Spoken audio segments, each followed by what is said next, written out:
فسأكتبها للذين يتقون ويؤتون الزكاة والذين هم بآياتنا يؤمنون الذين يتبعون الرسول النبي الأمي الذي يجدونه مكتوبا عندهم في التوراة والإنجيل يأمرهم بالمعروف وينهاهم عن المنكر ويحل لهم الطيبات ويحرم عليهم الخبائث ويضع عنهم إصرهم والأغلال التي كانت عليهم فالذين آمنوا به وعزروه ونصروه واتبعوا النور الذي أنزل معه أولئك هم المفلحون صدق الله العظيم.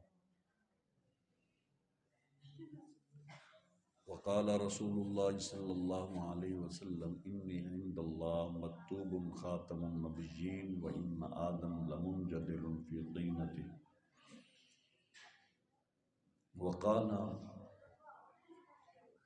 عبد الله بن عمرو بن العاص حاكيا عن التوراة فقال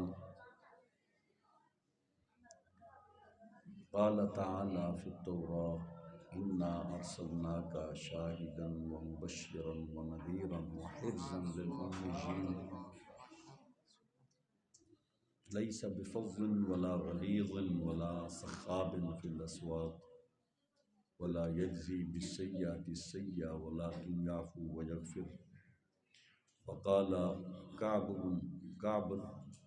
كعب للأحبار نجد مكتوبا في التوراة محمد رسول الله عبدي المختار لا فظ ولا غليظ ولا سخاب في الأسواق ولا يجزي بالسيئة السيئة ولكن يعفو ويغفر. مولده بمكة وهجرته بطيبة وملكه بالشام. أمته الحمادون يحمدون الله تعالى في السراء والضراء ويحمدونه في كل منزلة ويكبرونه على كل شرف يتوضؤون على أطرافهم ويتأزرون على أنصافهم إلى آخر الرواية. صدق الله وصدق رسول الله الكريم. محبت ادب کے ساتھ صلاۃ والسلام. الصلاۃ والسلام علیک یا سیدنا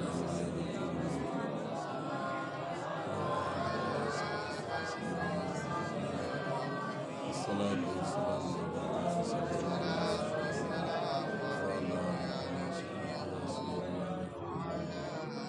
الصلاۃ والسلام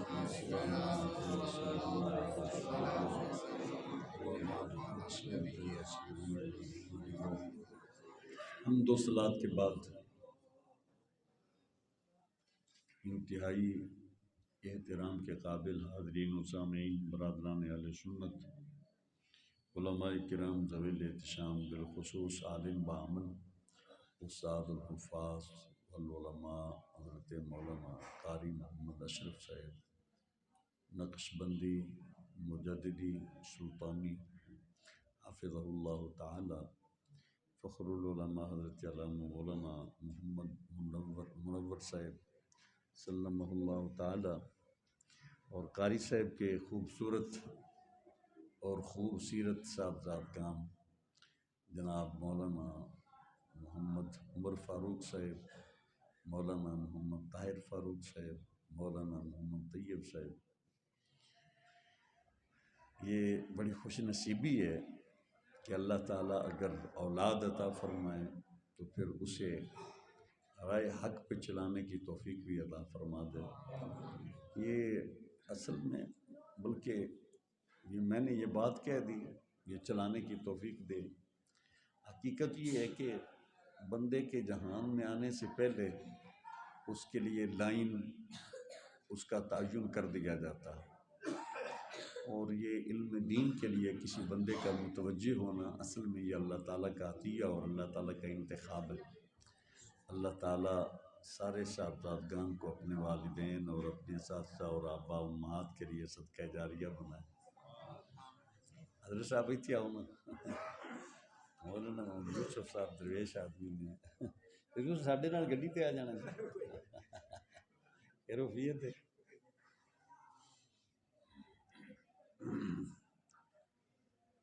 انبیاء کرام کا میلاد تو اللہ تعالیٰ قرآن کریم میں بیان فرماتے ہی رہتے ہیں۔ ہم کتنے انبیاء کرام کے واقعات ولادت اللہ تعالیٰ خود قرآن کریم میں سناتا۔ رب تعالیٰ نے حضرت یعقوب علیہ السلام، اسحاق علیہ السلام، حضرت سیدنا اسماعیل علیہ السلام، حضرت سیدنا موسیٰ علیہ السلام، عیسیٰ علیہ السلام کے واقعات ولادت سنائے، اور اتنی تفصیل حضرت یحییٰ علیہ السلام کے واقعات ولادت اور اتنی تفصیل سے سنائیں کہ بندہ حیران ہو جاتا ہے اور اس کے اندر ہزاروں حکمتیں ہیں، ہزاروں خوبیاں ہیں۔ لیکن وہ میں میلاد شریف سے ہٹ کر تھوڑا یعنی واقعات ولادت سے ہٹ کر، ایسے تو میلاد ہی ہے، واقعات ولادت سے ہٹ کر ایک دوسرے نقطۂ نظر سے گفتگو کرنا چاہتا ہوں کہ جناب سیدنا مصطفیٰ کریم علیہ السلام اللہ تعالیٰ کے ایسے محبوب اعظم ہیں اور ایسے رسول اعظم ہیں کہ رب تعالیٰ نے پوری کائنات میں اولین و آخرین میں مصطفیٰ کریم علیہ السلام جیسا جو جمی صفات میں، جمی کمالات میں مصطفیٰ کریم علیہ السلام کی نظیر و رب تعالیٰ نے کوئی دوسرا نہیں پیدا فرمایا۔ علامہ قسطلانی نے تو یہاں تک ارشاد فرمایا، وہ فرماتے ہیں کہ نبی کریم علیہ السلام کو بے مثل اور بے مثال ماننا یہ کمال دین میں سے ہے۔ دین بندے کا کامل ہی تب ہوتا ہے جب مصطفیٰ کریم علیہ السلام کو اللہ تعالیٰ جب مصطفیٰ کریم علیہ السلام کو کوئی امتی ساری کائنات سے سب سے کامل، اکمل اور بے مثل اور بے مثال مانا ہے۔ نبی کریم علیہ السلام ہمارے بزرگوں نے اس پر کتابیں لکھی ہیں، اور جتنی خصوصیات رب تعالیٰ نے مصطفیٰ کریم علیہ السلام کو عطا فرمائی ہیں وہ صرف اور صرف حضور ہی کا مقدر ہے۔ مثلاً 1,24,000 انبیاء کرام ہیں۔ ہم اہل سنت و جماعت جو ہیں ہم تعظیم کرتے ہیں، لیکن تعظیم کا معنی ہم تنقیس نہیں سمجھتے۔ یعنی اگر مصطفیٰ کریم علیہ السلام کی اگر ہم شان بیان کرتے ہیں اس کا یہ مطلب نہیں ہے کہ حضور علیہ السلام کی شان بیان کر کے ہم دوسرے نبیوں کی شان گھٹانا چاہتے ہیں۔ دوسرے انبیاء کرام کی شانیں مانتے ہیں، لیکن ان شانوں میں مصطفیٰ کریم علیہ السلام کی امتیازی شان کا ہم بیان کرتے ہیں۔ یہ نہیں کہتے دوسرے کوئی نبی نہ ہو رہی کسی نے کیڑی کو شان ملی، نہ سب کو ملی ہے، لیکن جو شانیں مصطفیٰ کریم علیہ السلام کو ملی ہیں وہ صرف حضور ہی کا مقدر ہے۔ مثلا 1,24,000 انبیاء کرام ہیں، ان میں جناب سیدنا آدم علیہ السلام میں بڑی عظمتیں ہیں۔ اللہ تعالیٰ نے انہیں اپنے دست قدرت سے بنایا، انہیں مسجود ملائکہ بنایا، انہیں جنت کا ساکن بنایا، ابو البشر ہونے کا شرف عطا فرمایا، پہلا رسول اور پہلا نبی بنایا، بہت بڑی عزتیں ہیں۔ حضرت موسیٰ کلیم اللہ علیہ السلام کلیم اللہ ہیں، نجی اللہ ہیں۔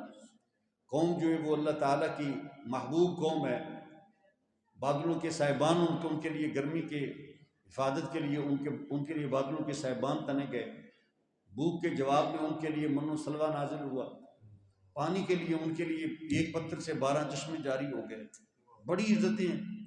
عیسیٰ علیہ السلام کو بن باپ کے اللہ تعالیٰ نے پیدا فرمایا، بڑی عزتیں ہیں۔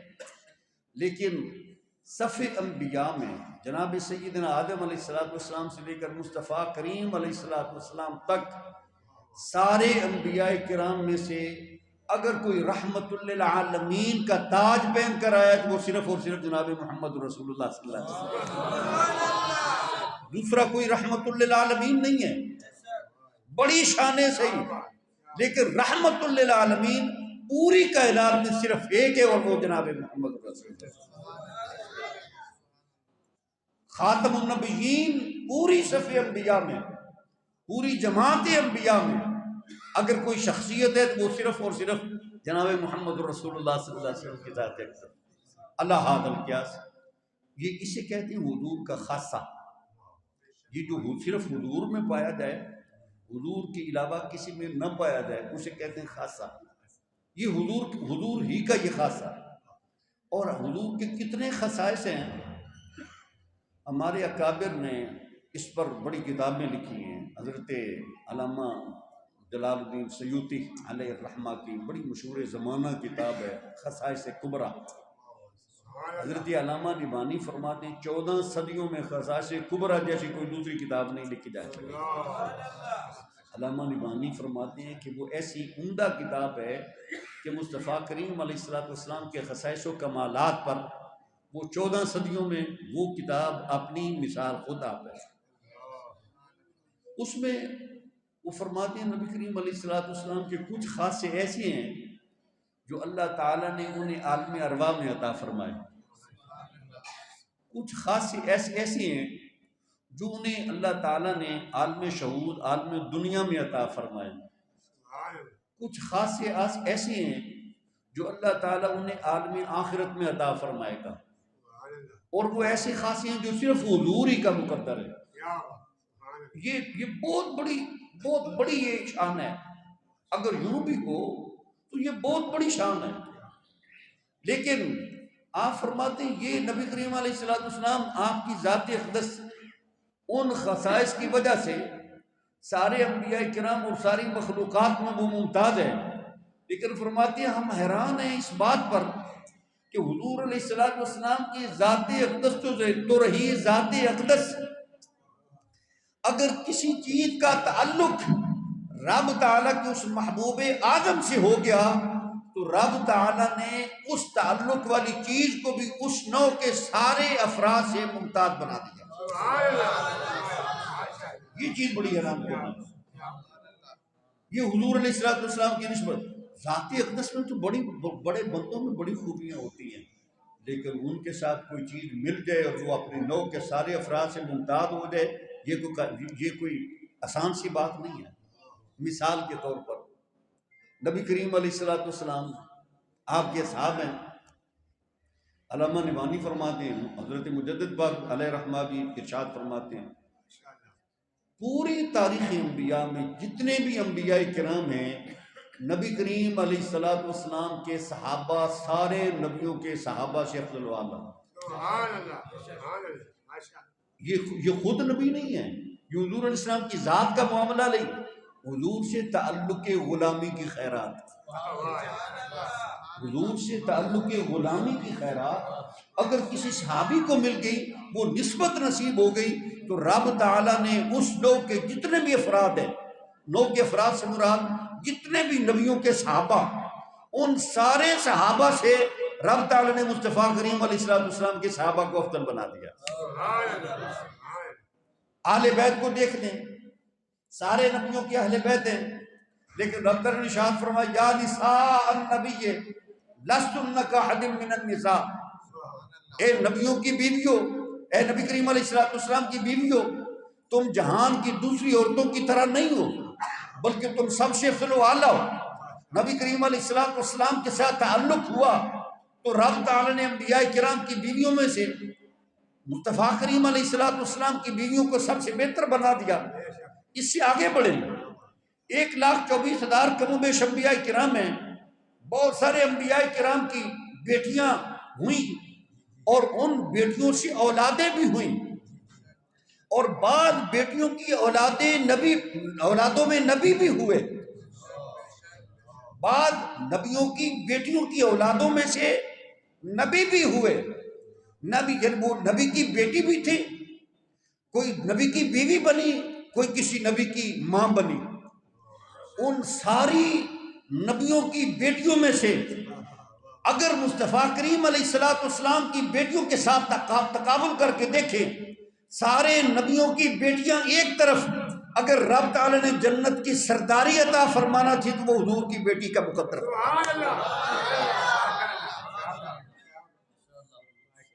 جنت کی عورتوں کی سرداری اگر عطا فرمانا تھی تو وہ مصطفیٰ کریم علیہ السلام کی صاحبزادی صاحبہ کا مقدر ہوئی۔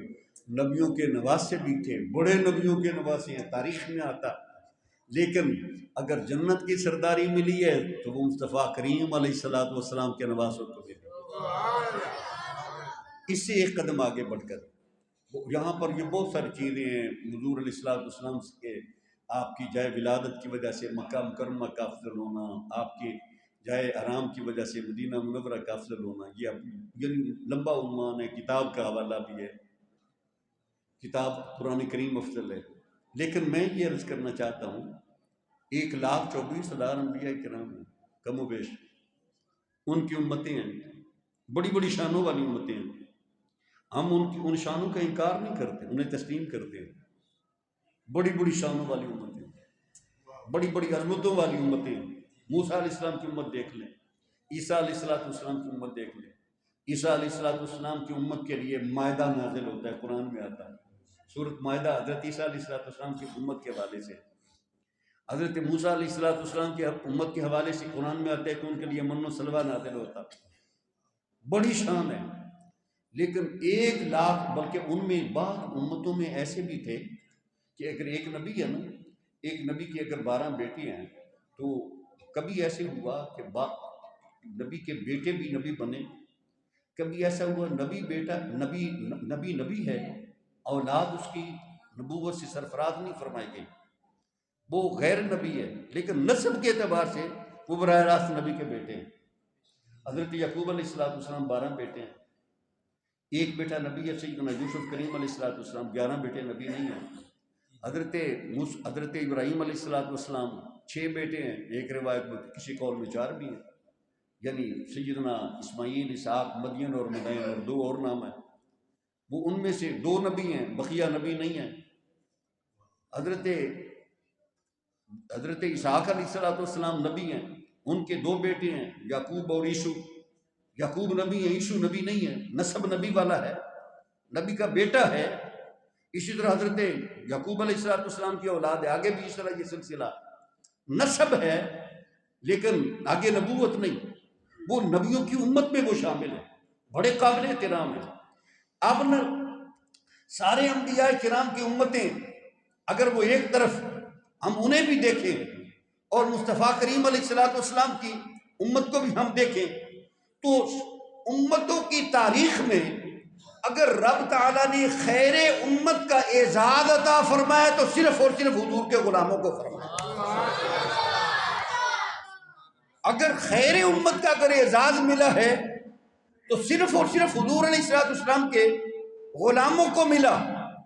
پہلی امتوں میں نسب کے اعتبار سے امت مصطفیٰ کریم علیہ السلام کے افراد کی نسبت عالی نسب لوگ موجود تھے، حسن کے اعتبار سے زیادہ حسن والے موجود تھے، قوت کے اعتبار سے زیادہ قوت والے موجود تھے، دیگر فنون کے اعتبار سے خوبیوں کے اعتبار سے زیادہ خوبیوں والے لوگ موجود ہوں گے، لیکن وہ ساری خوبیاں، سارا حسن، سارا کمال انہیں خیر امت نہیں بنا سکا۔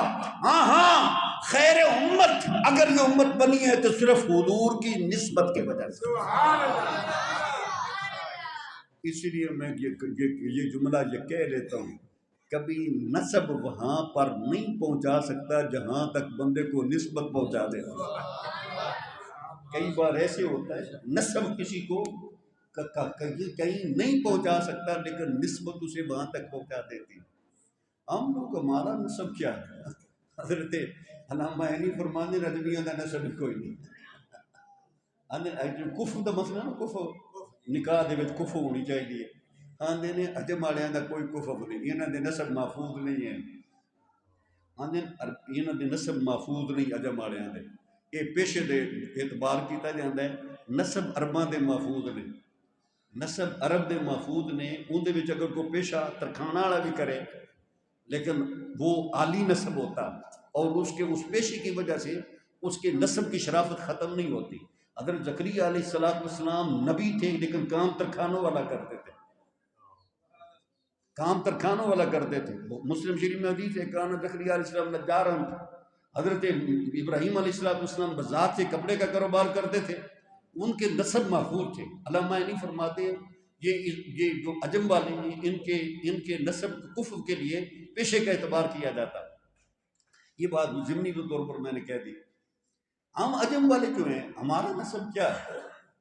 یہاں پر جتنی ہم لوکل انڈین لوگ ہیں نا، جتنی ہم ہندوستان یا پاکستان کے رہائشی لوگ ہیں، بنگلہ دیش وغیرہ کے، برما کے، یہاں کی جو آبادی ہے یہ ہیومن ریسز والے، وہ اپنا انسانیت والے انہیں کہہ لیں، وہ یہ کہتے ہیں کہ ہندوستان کی جو آباد قومیں ہیں ان میں سے اکثر قومیں باہر سے وہ یہاں پر مائیگریٹ کر کے آئی ہیں. کچھ ایرانی لوگ ہیں جو یہاں آ کر آباد ہو گئے، کچھ اس سے پہلے سکندر ذوالقرنین کے زمانے میں کچھ لوگ آ گئے، دارا سکندر کے زمانے میں، کچھ جو ہے وہ مصطفیٰ کریم علیہ السلام کا جب دین پھیلا تو عرب لوگ مائیگریٹ کر کے یہاں پر آ گئے، کچھ ریاستوں سے منگول وغیرہ، کل کی یہ بات ہے ترک منگول وغیرہ یہ آ گئے، اور کچھ اس سے ان سب سے پہلے جو لوگ تھے وہ انڈین لوگ تھے. اور انڈین لوگوں کا ایک عرصہ دراز سے مذہب جو ہے اس کے اندر بگاڑ آ چکا تھا، ان کی توحید ختم ہو گئی، شرک بت پرستی آ گئی، اور وہ سب سے پہلے ہندو مذہب بنا، پھر ان سے بہت سارے مذہب بنتے گئے، بدھ مذہب بنے، پھر اس کے بعد کل کی بات ہے سکھ وغیرہ بنے، اور پھر اب ہم جو مسلمان ہیں ہم میں سے کوئی بہت ساری ایسی فیملیز ہیں جو سکھوں سے مسلمان ہوئی ہیں، بہت ساری ایسی فیملیز ہیں جو ہندوؤں سے مسلمان ہوئی ہیں، بہت ساری ایسی فیملیز ہیں جو بدھوں سے مسلمان ہوئی ہیں، اور اس طرح اعلیٰ حاضر کیا سے.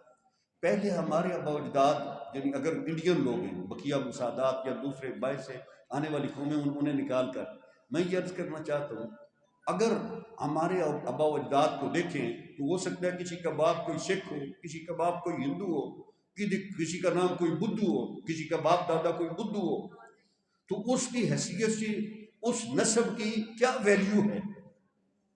وہ دنیا کا ذلیل ترین وہ نسب ہے. لیکن وہی بندہ جو دادا خواہ ہندو سے کوئی بھی ہو، لیکن جب کسی ایک خوش نصیب کو صرف لا الہ الا اللہ محمد الرسول اللہ صلی اللہ علیہ وسلم یہ کلمہ پڑھ کر حضور علیہ السلام کے امتی ہونے کا شرف حاصل ہو گیا، تو اب رب تعالیٰ اس کے آبا و اجداد کو دیکھ کر یہ نہیں کہتا کہ یہ گھٹیا ہندو تھا تو یہ شودر تھا، یہ گھٹیا نہ، جو ہی کلمہ پڑھا رنگ کا کالا ہو، ذات کا کوئی شودر تھا، کچھ بھی ہو، لیکن کلمہ پڑھنے سے رب تعالیٰ کی بارگاہ میں وہ بندہ بھی خیر امت بن جاتا، وہ بندہ بھی خیر امت بن جاتا. یہ حضور کی نسبت کی خیرات ہے جو اسے ساری امتوں میں سے سب سے افضل و اعلیٰ اور ممتاز بنا دیتا. حضور علیہ السلام کی ذات اقدس وہ تو ہے، وہ تو سب سے افضل و اعلیٰ ہے، مصطفیٰ کریم علیہ السلام جیسا کوئی دوسرا ممکن نہیں، لیکن نبی کریم علیہ السلام اتنے افضل و اعلیٰ ہیں، اتنے افضل و اعلیٰ ہیں، اگر کسی کا ان سے تعلق بھی ہو جائے تو رب تعالیٰ اسے اس نوع کے افراد سے افضل و اعلیٰ بنا دیتا. اب یہ خیر امت کے حوالے سے کچھ باتیں، میں یا آپ، ہم نبی کریم علیہ السلام کے امتی ہیں، الحمدللہ ہمیں اس نسبت پہ ناز ہے، ہمیں حضور علیہ السلام کی اس امتی ہونے کی نسبت پہ ناز ہے. میں قرآن کریم میں طالب علم ہوں، وہ دیکھتا رہتا ہوں، حضرت موسیٰ علیہ السلام وادی سینا میں دریا بحیرہ کلزم کراس کر کے آ گئے، مصر کو ایریا وہ بھی مصر کی ہے، لیکن وہ فرعون والا ایریا حکومت جو ہے وہ ختم ہو گئی، اس سے آگے وادی سینا میں پہنچ گئے. وادی سینا میں قوم نے جب ڈیمانڈ کی، مختلف قسم کے مطالبات ان کے سامنے رکھے، حضرت موسیٰ علیہ السلام ان سے بھوک کا سوال کیا، دعا کی، یا اللہ یہ قوم میری بھوکی ہے، یہاں پر اس وادی میں نہ کوئی کھیتی باڑی کا کوئی بندوبست، نہ یہاں پر اس کے بعد کھانا تیار کرنے کے لیے دیگر جو سامان ضرورت ہے وہ بھی نہیں، تو ان کے لیے کھانے کا بندوبست فرما. تو رب تعالیٰ نے من و سلوہ نازل فرما دیا. قوم نے پانی کا سوال کیا، فرمایا پتھر پر ڈنڈے مارو، ڈنڈے مارے تو اس سے وہ 12 چشمے جاری ہو گئے. رب تعالیٰ نے وہ ضرورت پوری فرما دی.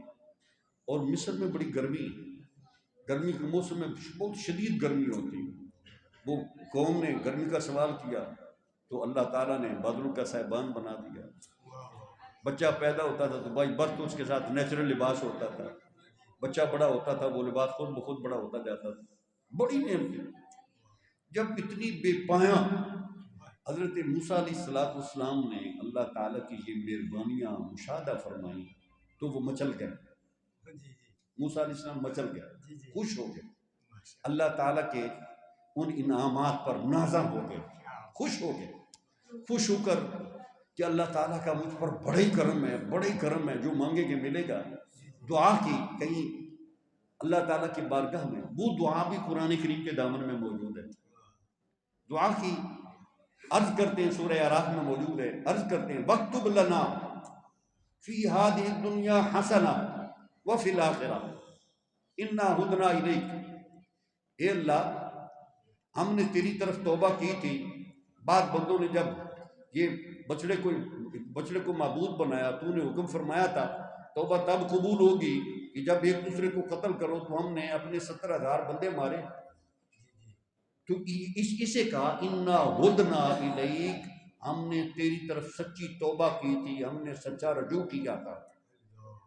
تو یا اللہ، جو تو نے کہا ہم نے مانا، تو نے ہماری مانی. اب ایک عرض ہے کہ یا اللہ میرے لیے، اس میری قوم کے لیے، بنی اسرائیل کے لیے دنیا و آخرت میں حسنہ لکھ دے. حسنہ ہمارا مقدر فرما. حسنہ اس کا صرف یہ معنی نہیں کہ نماز روزہ حج زکوٰۃ.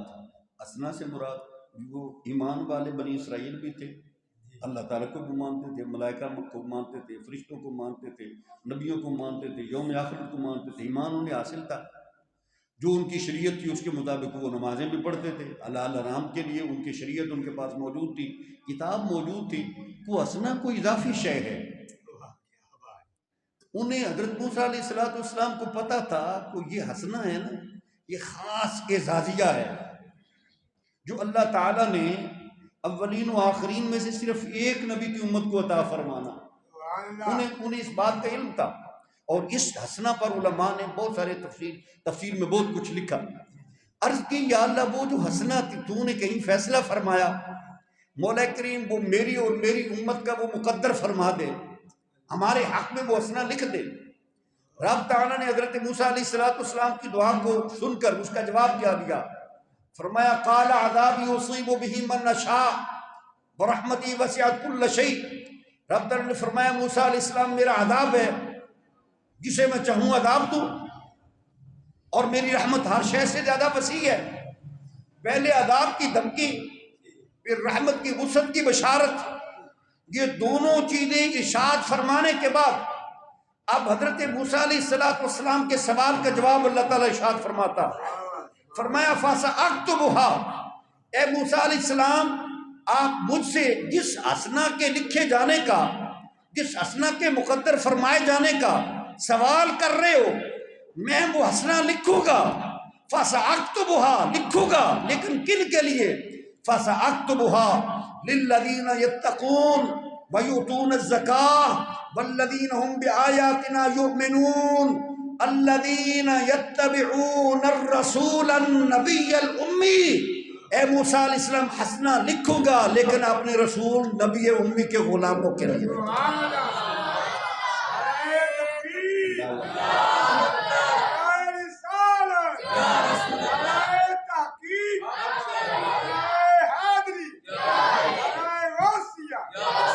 حضرت موسیٰ علیہ السلام نے جس اعزاز کا سوال اپنی امت کے لیے کیا، موسیٰ علیہ السلام جناب مصطفیٰ کریم علیہ السلام کی امت، حقیقی امت، ابھی ظاہری طور پر منصع شہود پر جلوہ گر نہیں ہوئی. رب تعالیٰ نے بن مانگے حضور کی نسبت کی خیرات کے طور پر وہ حسنہ حضور کے غلاموں کا مقدر فرما، وہ حسنہ مقدر فرما دیا. آپ اس حسنہ کی تفسیر میں بخاری شریف کی اس حدیث سے تھوڑی مدد لیتے ہیں، مسئلہ اور واضح ہو جائے گا.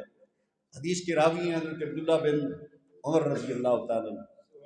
فرماتے ہیں نبی اکرم صلی اللہ تعالیٰ علیہ وسلم نے ارشاد فرمایا، اے میری امت، انما اجلکم فی اجل من خلا من الامم ما بین صلاة العصر الى مغرب الشمس اے میری امت تمہارا پہلی امتوں کے ساتھ تقابل کر کے جو دنیا میں رہنے کا دورانیہ بنتا ہے عبادات کا، عبادات کی ادائیگی کا، تکلیفات کی ادائیگی کا، وہ اتنا ہے کہ صبح سے لے کر عصر تک دوسری امتوں کو اس جہان میں رہ کر اللہ تعالیٰ کی عبادات بجا لانے کا موقع دیا گیا، اور تمہیں صرف عصر سے لے کر مغرب تک کا وقت دیا گیا۔ پھر نبی کریم علیہ السلام نے ارشاد فرمایا انما مثلکم ومثل الیہود والنصارى، امتیں تو بے شمار ہیں، 1,24,000 انبیاء کرام کی کم و بیش امتیں ہیں، لیکن ان میں سب سے زیادہ شان والی، عزت والی، بزرگی والی وہ یا موسیٰ علیہ السلام کی امت ہے یا عیسیٰ علیہ السلام کی امت۔ تو نبی کریم علیہ السلام نے ارشاد فرمایا، گویا کہ ہم وجدانی طور پر یہ بات کہہ سکتے ہیں، نبی کریم علیہ السلام نے گویا کہ یوں فرمایا ہوگا، اے میرے غلاموں تمہیں میں بتاؤں نہیں کہ حضرت موسیٰ علیہ السلام اور عیسیٰ علیہ السلام کی امتوں کے مقابلے میں رب تعالیٰ نے میری نسبت کے طور پر تمہیں کیا کیا عطا فرما دیا۔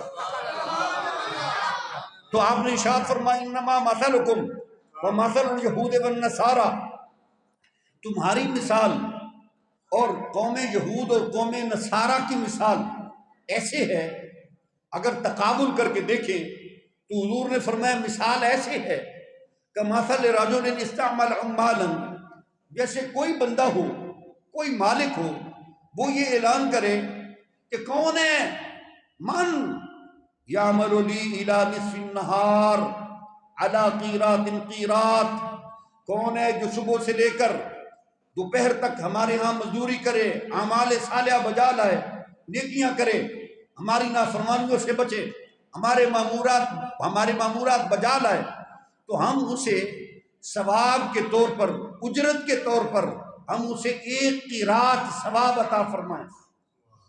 نبی کریم علیہ السلام نے ارشاد فرمایا، جب حق تعالیٰ نے یہ اعلان فرمایا تو حضرت موسیٰ علیہ السلام کی قوم کہنے لگی کہ یا اللہ، اپنے نبی کی زبان سے، ان کے توسل سے، یا اللہ دوپہر سے لے کر، صبح سے لے کر دوپہر تک یہ مزدوری کرنے کے لیے ہم تیار ہیں، ہمیں قرات ثواب عطا فرما دینا۔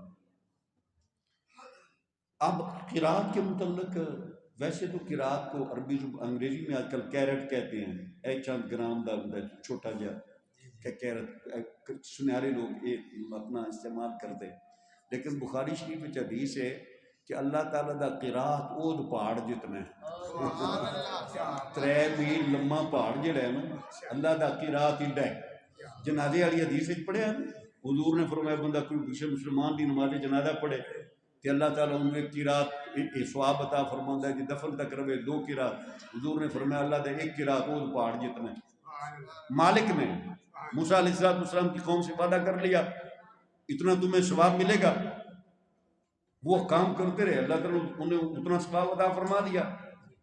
پھر مالک نے پھر اعلان کیا من یعمل لی من نصف النہار الی صلاۃ العصر علی قیرات قیرات، اب کون ہے جو ظہر سے لے کر عصر تک مزدوری کرے، محنت کرے، اعمال بجا لائے، اپنی شہوات اور اپنی خواہشات پر کنٹرول کرے، ہماری روکی ہوئی چیزوں سے رکے، ہماری حکم کردہ چیزوں کو بجا لائے، اسے بھی ہم 1 قیرات مزدوری ثواب عطا فرمائیں۔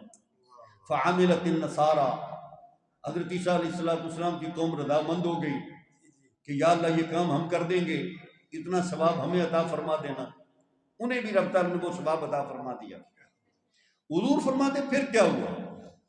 حضور فرماتے مالک نے پھر اعلان کیا، مالک نے پھر اعلان کیا، اعلان ہوا حق تعالیٰ کی بارگاہ سے، بخاری میں یہ حدیث موجود ہے، حق تعالیٰ نے فرمایا من یعمل لی من صلاۃ العصر الی مغرب الشمس علی قیراتین قیراتین، کون ہے جو آپ عصر سے لے کر مغرب تک کام کرے، اسے 1 قیرات ثواب نہیں بلکہ 2 قیرات ثواب عطا فرمایا جائے۔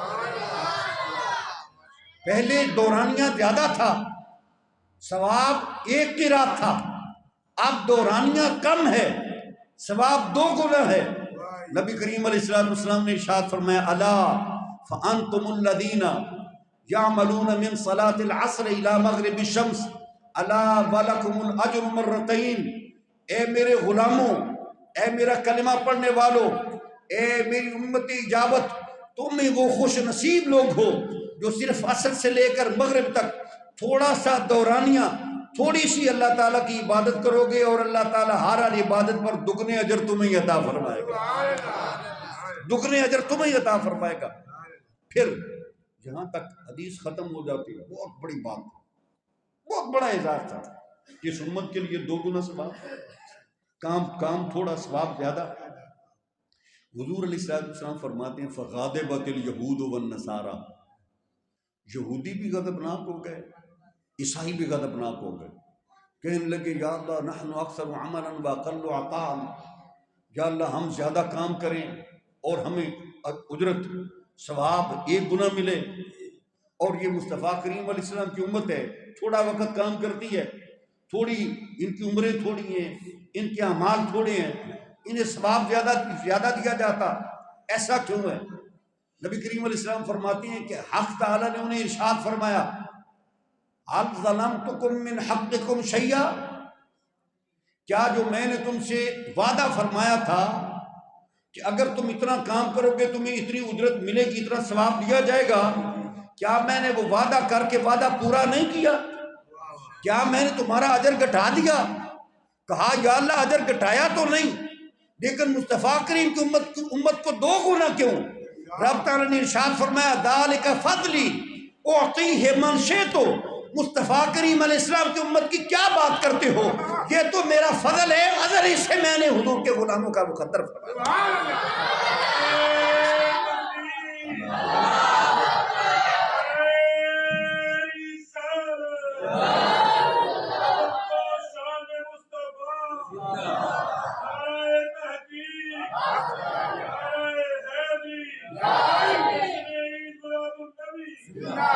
یہ حضور کی نسبت کی برکت ہے، حضور کی نسبت کی برکت، اور یہ آج 14 صدیاں بعد آج بھی یہ نسبت کی برکت موجود ہے، نسبت کی برکت اب بھی موجود ہے۔ مثلا آج لوگ جب بات کرنے پہ آتے ہیں وہ بڑی عجیب ان کا سٹائل ہے گفتگو کا، انبیاء کے متعلق، سید الانبیاء کے متعلق بھی بڑا بے ادبانہ ہو۔ یہ قرآن کریم ہے، یہ رمضان المبارک ہے، لیلۃ القدر ہے۔ لیلۃ القدر کے شان نزول سارے لوگ جانتے ہیں، بنی اسرائیل کا کوئی بندہ تھا جن کو روزہ رکھتا تھا، رات کو وہ قیام کرتا تھا، تقریباً 83 سال 8 مہینے 1000 مہینے تک وہ بندہ یہ عبادت کرتا رہا۔ نبی کریم علیہ السلام نے اس کی یہ نیکیاں بیان کی، صحابہ کو رشک ہوا تو کہا ہماری تو اتنی عمریں نہیں ہیں، ان کی عمریں بڑی تھیں، ہم اگر ہماری اتنی عمر ہوتی تو ہم بھی ایسا کام کر لیتے۔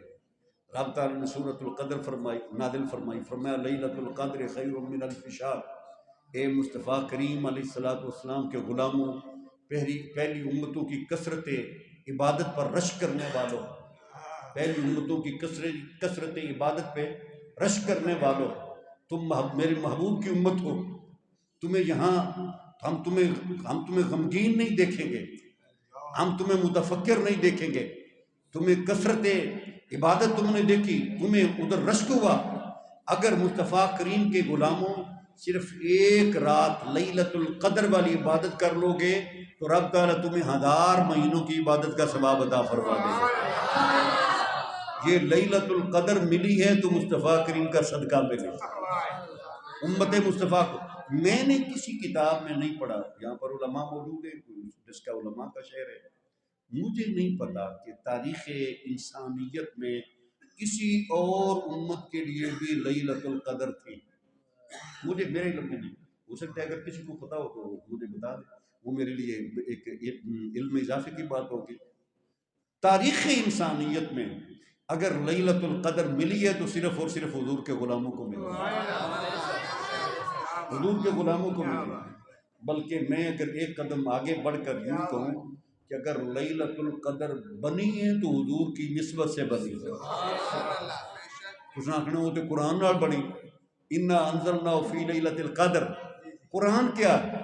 القرآن کلام اللہ المنزل علی رسول اللہ، قرآن بھی اللہ کا کلام، تورات بھی اللہ کا کلام ہے، لیکن وہ قرآن نہیں، تورات زبور بھی اللہ کا کلام ہے لیکن وہ قرآن نہیں، انجیل بھی اللہ کا کلام ہے وہ قرآن نہیں۔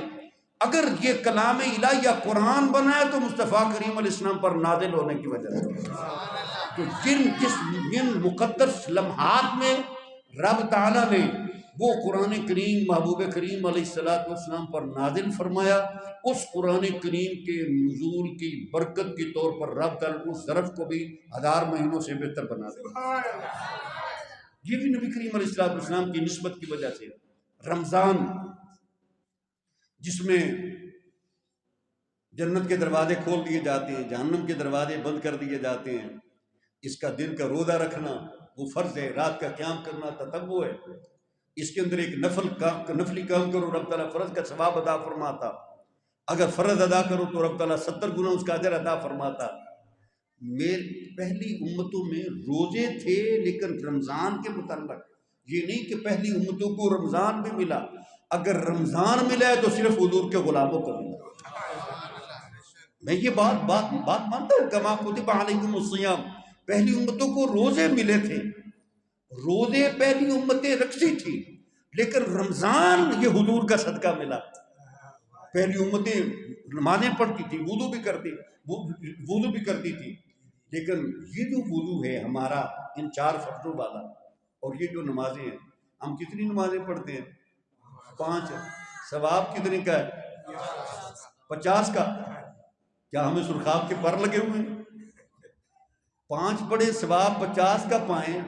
ہمارے اندر کیا خوبی ہے سوائے اس کے کہ رب تعالیٰ نے ہمیں اپنے حبیب علیہ السلام کا امتی بنا دیا، اس کے علاوہ کوئی خوبی نہیں۔ اگر 5 نمازیں پڑھ کر اگر ثواب 50 کا عطا کیا جاتا ہے تو یہ محبوب کی نسبت کی خیرات ہے، حضور کی نسبت کی خیرات ہے۔ اور صرف نہیں، صرف 5 دے بدلے 50 ہی دے، ساریاں جسم ملاؤ نا تو کام ود جاتا ہے۔ حضور نے فرمایا کار پڑھو دے تو 1 دے بدلے 1، 10 نال ضرب دے کے، تو جے مسیتے جا کے پڑھو دے تو 1 دے بدلے 25 تو لے کے 27 تک، 27 گنا، 27% نہیں، 27 گنا 1 پڑھو گے تو 27 نمازوں کا ثواب ملے گا۔ اور مشکات شریف میں حدیث ہے، اگر وہی نماز کسی جامع مسجد میں جا کر ادا کرو جدھر جمعہ بھی ہوتا ہے، تو نبی کریم علیہ السلام نے فرمایا 1 نماز کے بدلے میں اللہ تعالیٰ 500 نمازوں کا ثواب ادا فرماتا ہے۔ اگر وہی نماز 1 ہے، جا کر حرم مدینہ میں جا کر ادا کرو، مسجد نبوی شریف میں ادا کرو، نماز 1 ہے لیکن رب تعالیٰ ثواب 50,000 کا عطا فرماتا ہے۔ وہی نماز اگر جا کر حرم مکہ میں ادا کرو، نماز 1 ہے، رب تعالیٰ ثواب 1,00,000 نماز کا عطا فرماتا۔ یہ جو کثرت ثواب کی نعمت ہے یہ مصطفیٰ کریم کا صدقہ، یہ مصطفیٰ کریم علیہ السلام کا صدقہ۔ اے مصطفیٰ کریم علیہ السلام کے غلام، اے حضور کا کلمہ پڑھنے والے، کیا تو نے دیکھا کہ حق تعالیٰ نے مصطفیٰ کریم کی نسبت سے تجھے کیا کیا عطا فرما دیا؟ یہ وضو کی نعمت ہے۔ آج ہمیں اس بات کی قدر نہیں۔ حضرت کعب فرماتے ہیں، مشکات میں حدیث موجود ہے، صحابہ ان سے پوچھتے تھے، فرماتے تھے کعب نبی کریم علیہ السلام دی او نہ سنا جڑی رب تعالیٰ نے تورات ارشاد فرمائی۔ فرماتے نے تورات میں پڑھے ہے، رب تعالیٰ ارشاد فرماتا ہے محمد الرسول اللہ صلی اللہ علیہ وسلم عبدی المختار لا فضل ولا غلیظ ولا سخاب فی الاسواق ولا یجری بسیئۃ سیئہ ولکن یعفو ویغفر مولدو بمکہ وہجرتو بطیبہ وملکو بالشام وامت الحمادون یحمدون اللہ تعالی فی السراء والضراء ویحمدون فی کل منزلہ ویکبرون علی کل شرف وَيَتَوَزَّعُونَ عَلَىٰ أَطْرَافِهِمْ وَيَتَأَذَّرُونَ عَلَىٰ أَنصَافِهِمْ۔ حضرت کعب فرماتے ہیں میں نے تورات میں پڑھا ہے، تورات میں یہ لکھا ہے اللہ تعالیٰ فرماتے ہیں محمد صلی اللہ علیہ وسلم اللہ تعالیٰ کے رسول ہیں، وہ میرے مختار بندے ہیں، با اختیار بندے ہیں، وہ نہ سخت گیر ہیں نہ سخت مزاج ہیں، نہ وہ بازاروں میں چیخنے والے ہیں، اگر کوئی زیادتی کرے تو وہ برائی کا بدلہ برائی سے نہیں دیتے بلکہ معاف فرما دیتے۔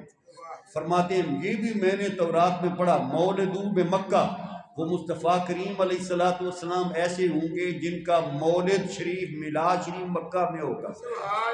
ہجرت بطیبہ، ہجرت فرما کر مدینہ طیبہ میں تشریف لے آئیں گے.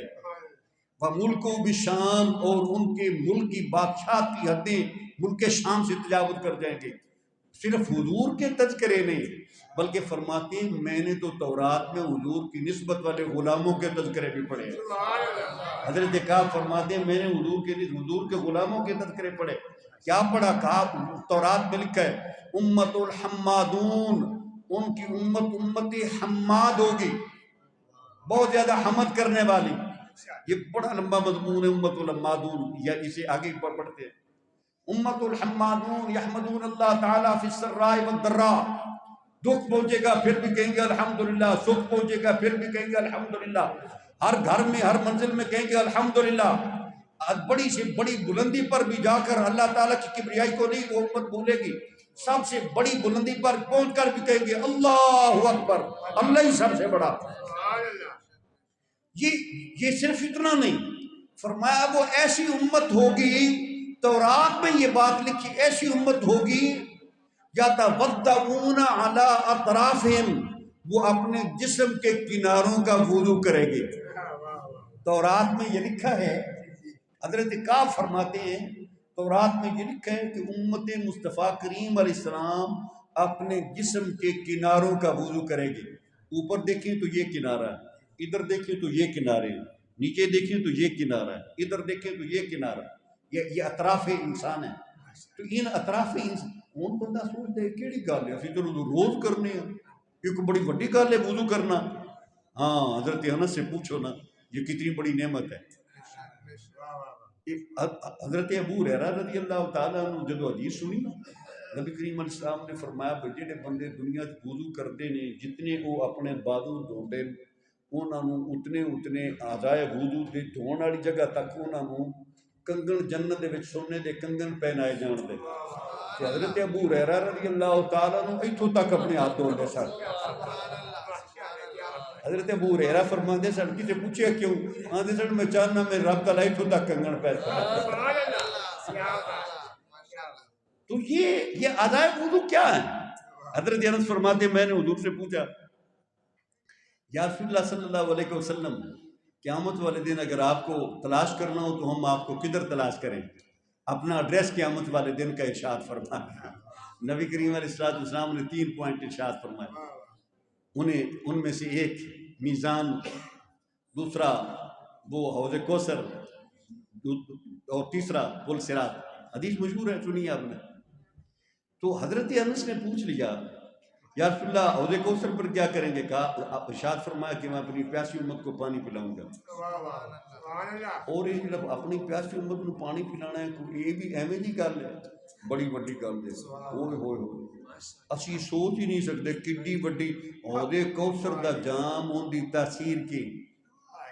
جی اپنا ہے نا اپنا حضرت سلمان فارسی دی روایت اپنے روزے دے باب ان دی تاثیر موجود ہے.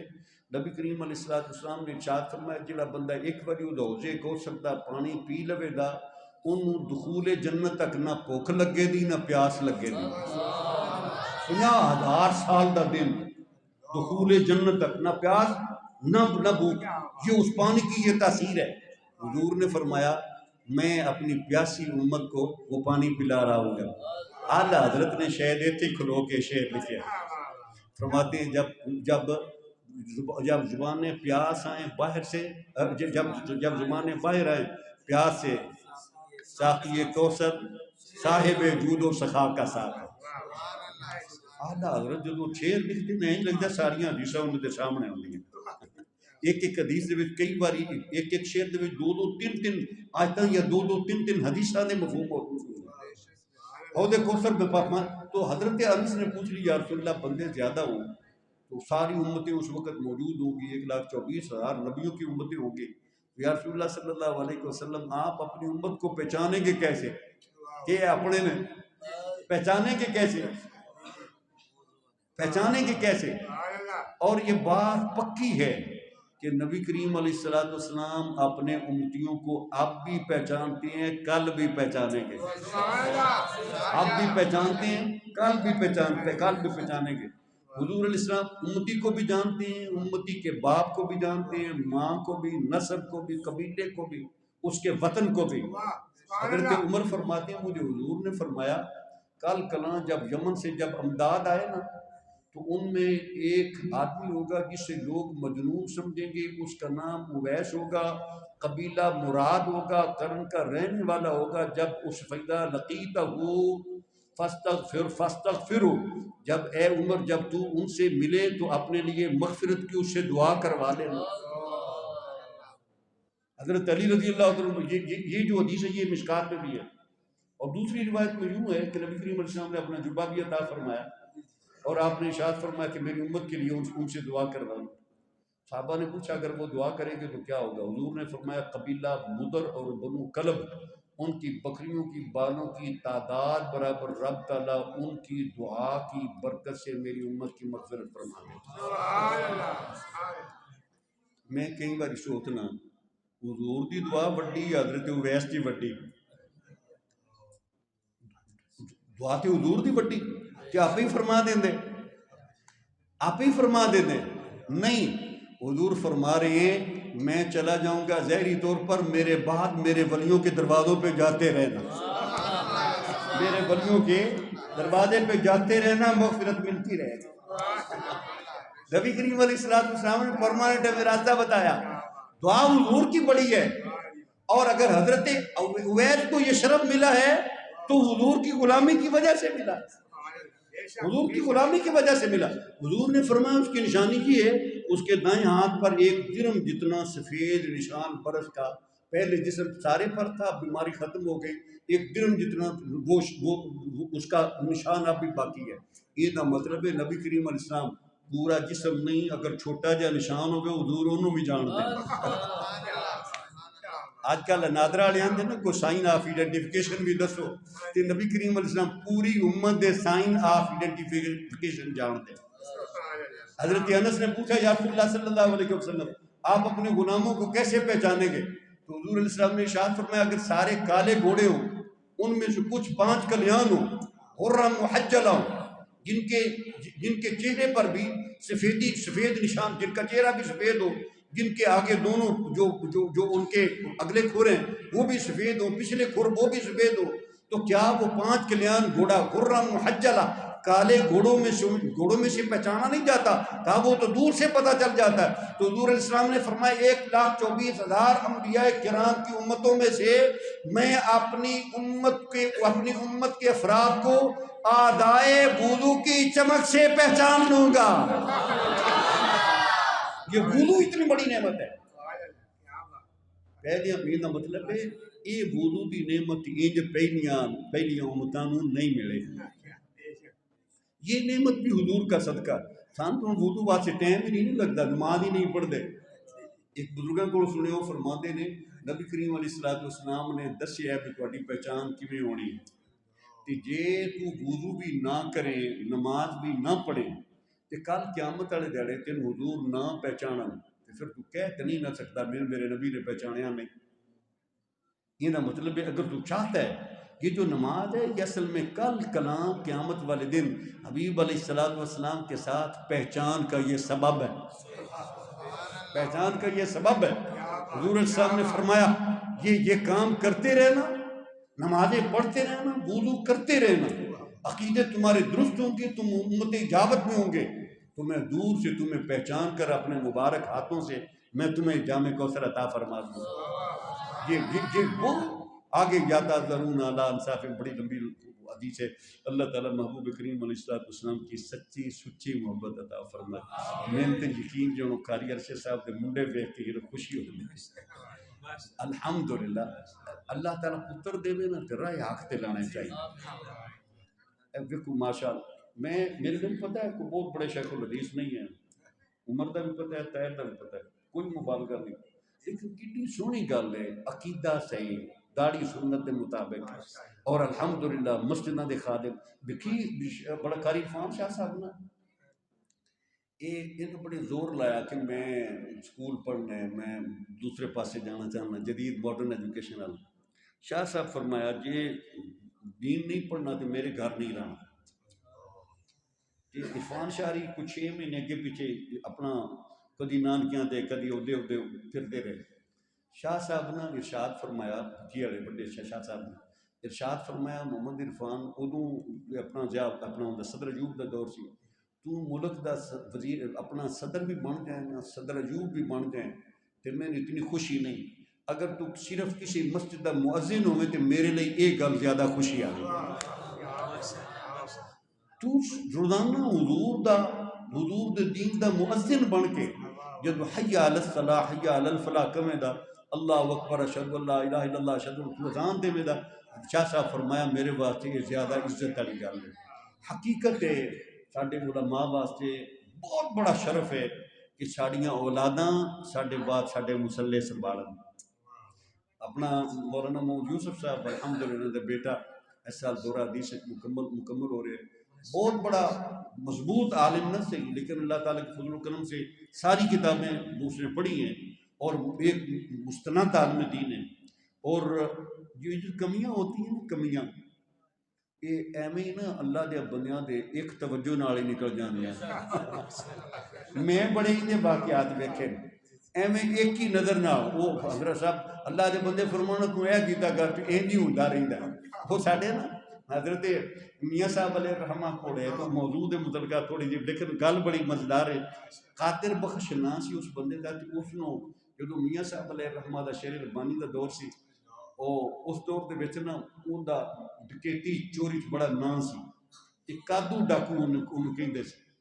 میاں غلام صاحب علیہ رحمہ کو میں گل اوتھے عرس شریف دے موقع تے سنی تے کادو او ڈاکو کدھرے دریا کراس کیتا، ماجھے دا بندہ سی، انہیں کیا یار میاں شرکپور بڑا لوگوں لنگر کھواندا ہے، جہڑے بندے کو پوچھیے آندے میں شرکپور جانا ہے میاں صاحب کو تین کا تو کوئی لکیے کسے دیارے پتہ کریے تو اتھے اس نیت تے شرکپور شریف آیا، جمعہ دا وقت سی تے میاں صاحب حضور فمن یعمل مثقال ذرۃ خیرا یرہ ومن یعمل مثقال ذرۃ شرا یرہ، ان دو آیتوں کی تفسیر فرما رہے تھے خطبہ جمعہ میں۔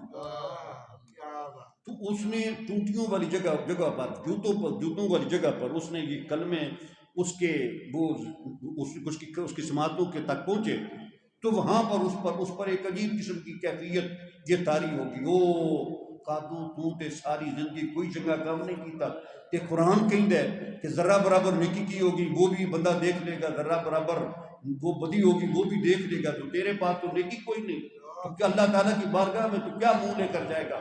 اس نے وہاں پر رونا شروع کر دیا، لوگ نماز پڑھ کر چلے گئے، وہ ایک دن بھی روتا رہا، اگلے دن بھی وہ وہاں پر اسی جگہ پر میاں صاحب نے ارشاد فرمایا رہنے دو۔ تیسرے دن آپ نے اسے اٹھایا، شفقت فرمائی کہ اللہ تعالیٰ رحیم و کریم ہے، جب بندہ سچی توبہ کر لیتا ہے تو اللہ تعالیٰ معاف فرما دیتا ہے۔ تو آپ نے پھر اس کے ساتھ بڑی شفقتیں فرمائی، چند دن آپ نے اسے پاس رکھا، اسے ابتدائی دینی تعلیم سکھائی اور اسے سلسلے میں داخل فرمایا۔ وہ چند دنوں کے بعد گھر گیا، بیٹوں نے کہا کہ چاچا وہ تاریخ پر جانا تھا، تو وہ تاریخ گزر گئی تھی، اس نے کہا چلو چلا جاتا ہوں۔ وہ گیا اس وقت قادو اپنا عدالت میں تاریخ، تو ارکارے نے جب دیکھا کہ وہ قادو آ گیا تو اس نے جا کر وہ صاحب کو کہا، وہ کوئی سکھ تھا، جج سکھ تھا، اس سے جا کر اس نے وہ کہا جناب قادو آ گیا، تو قادو اندر بڑھیا تو سکھ آندا ہے وہ قادو آنج لگنے جی میں کسی دا مرید ہو آئے ہیں، آنج لگنے جی میں کسی دا مرید ہو آئے ہیں، آندہ مرید ہو گئے، آندہ یہ تیری نظروں کی یہ حیا اور شرم بتاتی ہے کہ تو وہ پہلے والا نہیں۔ وہ سکھ آندہ ہے کندہ مرید ہوئے ہیں، آندہ ہے میں میاں شیر محمد صاحب دا۔ تو میاں صاحب نے غلام محمد صاحب نے یہ بات ارشاد فرمائی، اس نے اس ڈاکو کا سارا ریکارڈ پھاڑ دیا۔ اس سکھ نے کہا کہ تو میاں صاحب دا مرید ہو گئے، میں تے لکھ دینا آج تو بعد تو گناہ نہیں کرنا، آج تو بعد تو گناہ نہیں کرے گا۔ میاں قادو روندہ روندہ شرکپور شریف آ گیا، آپ نے فرمایا قادر بخش کی بنے ہیں؟ اور عرض کرتا ہے حضور ایتھے چا پڑھوائے تے اگا بھی چا پڑھوائی سو آندا ہے حضور میں کی کرا میں تے ڈکیس ہاں کو کن کام کو نہیں آندا آپ نے فرمایا تو لوگاں دعائی دیتا کر کہ یا حضور میں الف بے دا نہیں پتا آپ نے فرمایا تو دے چھڑیا کر مالک شفا دے وچ تو اس کے متعلق آتا ہے کہ وہ اپنے دور کا بہت بڑا حکیم تھا اگر کسی کو صرف راہ کی پڑیا بنا دیتا تھا بڑی سے بڑی بیماری میں اللہ تعالیٰ اسے شفا عطا فرما دے یہ بزرگاں نے دعاواں دے نال اینجی کام ہو جاتے انشاءاللہ ایدی تھوڑے بچے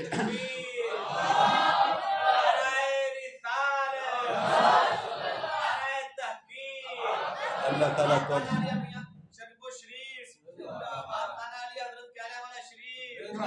اللہ تعالیٰ تھوڑیاں اولاداں بہت خوبصورت میں علماء اپنا میں تے چھوٹے تیے انہوں ویکھ کے حیران ہوئے ایسا اچھے بات ملے الحمدللہ کہہ رہے ہیں کہ مدرسہ جڑے نے تے جامع مسجد شروع کیتے ان دا نام نور القرآن تے نور جی کب سے ایک سال تو کر رہے مدرسہ نور القرآن قرآن کریم بذات خود نور ہے قرآن کریم دے وچ کتنی آیات نے کہ قرآن نور ہے اور نبی کریم علیہ السلام بھی نور نے اور نور دی نسبت نا ایک اسی جڑے کیدانی ہیں نا ساڈے نال اے بے کہ ساڈے حضرت صاحب دا اسم گرامی سی نور الحسن ساڈے حضرت صاحب دا جڑے حضور میاں صاحب دے خلیفہ سن انہاں دا اسم گرامی سی نور الحسن اس واسطے کیلانی اکثر علماء دے مدارس کے نام جامعہ نوریہ یا نور القرآن اس نام تو اور یہ نسبتاں دے نال پھر رب تعالیٰ او خیرات ضرور ہی عطا فرما دے اور انشاءاللہ اس ادارے میں اللہ تعالیٰ دن دگنی رات چگنی ترقی عطا فرمائے دا اور یہ جو قرآن کریم ہے قرآن کریم پڑھنا یہ بڑے خوبصورت عمل ہے وہ چونکہ موضوع تورات دا تے شروع ہوا سی تے نبی کریم علیہ السلام دی امت دے فضائل حضرت ابو ہریرہ رضی اللہ تعالیٰ راوی الوفات دے وچ علامہ ابن جوزی علیہ الرحمٰن نے روایت لکھی فرماندے حضرت موسیٰ علیہ السلام نے جو تورات ملی نا تورات پڑھی وہ ان دے وچ رب تعالیٰ نے ارشاد فرمایا حضرت موسیٰ علیہ السلام نے خبر ہوئی کہ اللہ تعالیٰ دا ارادہ مبارک ہے کہ قیامت بپا کرن تو پہلا ایک ایسی امت اللہ تعالیٰ پیدا فرمانا چاہتا ہے جیڑی امت اپنے نبی تے نازل کردہ نازل ہونے والی کتاب نو زبانی پڑھ لگے کرے دی انہاں واسطے یہ مطلب ہے پہلیاں ساریاں امتاں اپنیاں کتاباں دیاں حافظ نہیں ہوئیاں یہ حضور دا خاص ہے یہ حضور دا خاص ہے حضور دے غلامہ دا اعزاز ہے تو انہاں اللہ تعالیٰ دی بارگاہ وچ عرض کی دعا سارے کلمات جڑے نے تورات دے اوتے وفات دے وچ موجود نے انہاں عرض کی یا رب مجھے اے اللہ مجھے اس بات کا پتہ چلا کہ تو اس بات کا ارادہ رکھتا ہے کہ تو ایک ایسی امت پیدا فرمائے گا کہ اس امت کی کتاب ان کے سینوں میں محفوظ ہوگی اناجیل فی صدور وہ کتاب پرنٹ کے محتاج نہیں ہوں گے کہ پرنٹڈ بک ان کے سامنے ہو وہ کتاب نہیں ہے آنکھیں بند کر کے صفحے بھی پلٹ رہے ہیں صورتیں بھی وہ پڑھی جا رہی ہیں آیتیں وقف وصل عرش ضمہ کسرہ فتح ادغام اخلاف اظہار اخلاف سارے وہ قاعدے وہ ان کے سینوں میں موجود ہوں گے وہ دیکھیں آنکھیں بند ہوں گی دیکھیں گے سینے پر لیکن پڑھیں گے وہ کتاب اس طرح پڑھیں گے جس طرح لوح محفوظ پر لکھی ہوئی ہے اس طرح وہ کتاب پڑھیں گے جس طرح لوح محفوظ پر لکھی ہوئی ہے اجعلھا امتی یا اللہ اپنے فضل دے نال وہ امت میں عطا فرما دے رب تعالی نے حضرت موسیٰ علیہ السلام کو وہی فرمائی ذاک امت احمد اے موسیٰ علیہ السلام ازل کا فیصلہ ہے وہ امت تو میرے مصطفیٰ کریم کی امت ہے یہ حفظ قرآن کی جو دولت ہے نا یہ نبی کریم علیہ السلام کے غلاموں کا یہ بھی ایک اعزاز ہے یہ اعزاز ہے پہلی امتوں کو اس طرح کر کے یہ اعزاز پوری امت کو یہ اس طرح نہیں تھا خال صحابہ ہوتے تھے انبیاء ہوتے تھے جو اپنی کتابوں کے حافظ ہوتے تھے لیکن یہ اس امت کا اعزاز ہے کہ ہمارے بچے جو ہیں قرآن کریم وہ اپنے سینوں میں محفوظ کر لیتے ہیں بلکہ ان کے سینوں میں محفوظ کر دیا جاتا ہے. وہ ساری سی ڈی انہوں نے سینے بھر دیتی ہے. استاد سبب ضرور ہوتا ہے، اندر مار کٹائی بھی ہوتی ہے، سختی بھی ہوتی ہے، سب کچھ ہوتا ہے، لیکن یقین جانے قرآن سینے میں صرف اور صرف فضل ربانی سے محفوظ ہوتا ہے. مانگٹ میں منزل ایک سال یاد کرن گیا، اتنے ایک بابا سی انہوں نے غلام رسول سی ادو انہوں نے دسیا بھی 40 سال ہو گئے انہوں پڑھ دیا. وہ 112 پڑھتا سی، دوجا پڑھ دیا پہلا بول جاتا سی، لیکن لگا ہی رہا. اگلے دن میں کسی دسیا نہیں بھی پڑھتا، قرآن حفظ نہیں کر سکا. اب اس کی عمر شاید 80 سال کے قریب ہونے والی. کسی آدمی نے مجھے بتایا ابھی زندہ ہے لیکن حافظ اب تک نہیں ہو سکا. یہ جو ہمارے بچے سال میں 6 ماہ میں 2 سال میں جو حافظ ہو جاتے ہیں، یہ ان کی آئی کیو کی وجہ سے نہیں کہ یہ بچہ ذہین بڑا ہے. وہ بڑا چودھریوں کا وہ لڑکا تھا اپنا غلام رسول ملی. یہ ملی فیملی بہت بڑی فیملی ہے یہ گجرات کی طرف.